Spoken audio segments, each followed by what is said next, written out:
Okay, now from fairy Thank you, lights in Jackie. our garden to the bright lights of the city, our next film is all about neon signs. Yeah, neon signs to go next to my bunting.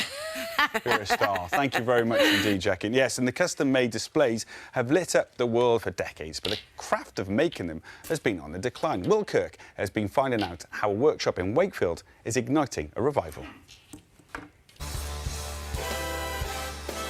From the bright lights of Las Vegas to central Shanghai, neon signs have been lighting up the world for over a century. It's all thanks to the discovery of neon gas in 1898 by two British chemists, William Ramsay and Morris Travers. When an electrical current passed through the gas, it glowed. Encasing it in glass tubes made it viable for lighting, and the UK led the way in neon lights production. But modern LED signs have considerably dimmed the industry's future, and the craft of making neon signs has become officially endangered. Neon is, simply put, gas inside glass excited by electricity, fashioned over flames and blown with human breath to make that shape. There's no machine that can make a neon sign. Richard Wheater runs one of the last neon workshops in the UK. It's a skill that takes a lot of time and discipline to learn. That hasn't changed in 100 years. But while the way it's made has stayed the same, where it's been used has not. Everything from architecture to fashion, music, movies, theatre, you name it, neon's enjoyed this interest, but very soon it started to tail off and be associated with a more seedy side of urban life, such as strip joints, cheap takeaways. The art of making neon is complex. Glass tubes are bent using heat and skilled manipulation. A metal electrode is fitted at each end, and the tube is filled with inflammable gas at low pressure. An electric current ionizes the gas in the tubes, causing it to emit coloured light. So that is electricity arcing through air. A mini lightning bolt, really. Environmentally, neon is a natural inert gas, and the lights don't contribute to climate change. It is not only very energy efficient, but it's 100% recyclable. It's just glass and metal, and it's biodegradable, unlike its competitors.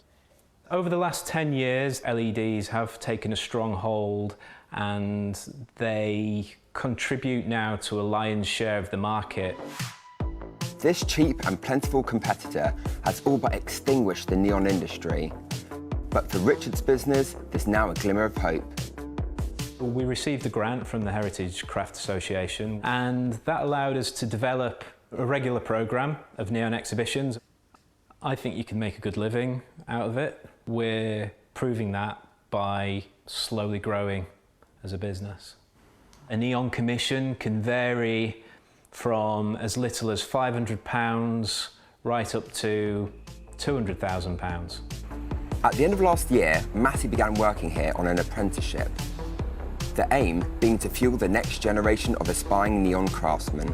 I was already fascinated by neon, but I didn't know much about the history or much about how it was made, apart from bending glass and using flames and your hand-eye coordination. I'll use this touch and I'll melt the glass. So that's great, because it creates its own seal, and as soon as the glass gets soft.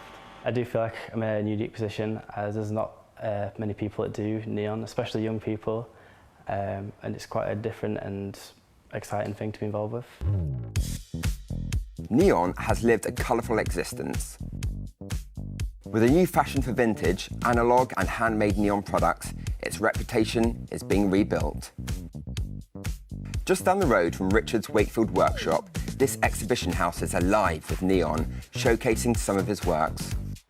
I mean, how can you not love neon? It's this alive, beautiful medium. It's warm. It feels like sunshine in a tube. The Art House CEO, Sydney Thornbury, is running the show.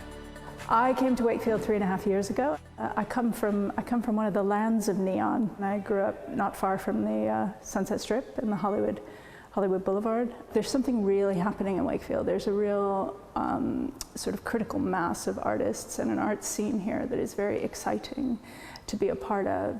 Can you imagine what a travesty it would be to lose this craft and not have that in our cultural history anymore?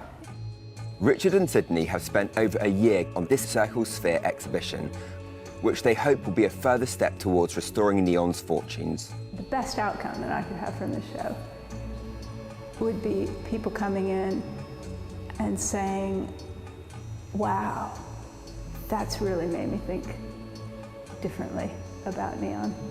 And that's made me realize how special this really is. I hope it, no pun intended, switches the light on for more people. It's actually quite relaxing, that, isn't I know, I'm still looking at it. It's quite mesmerising. it? Probably carry on, shouldn't we? I know. Now, a new BBC show,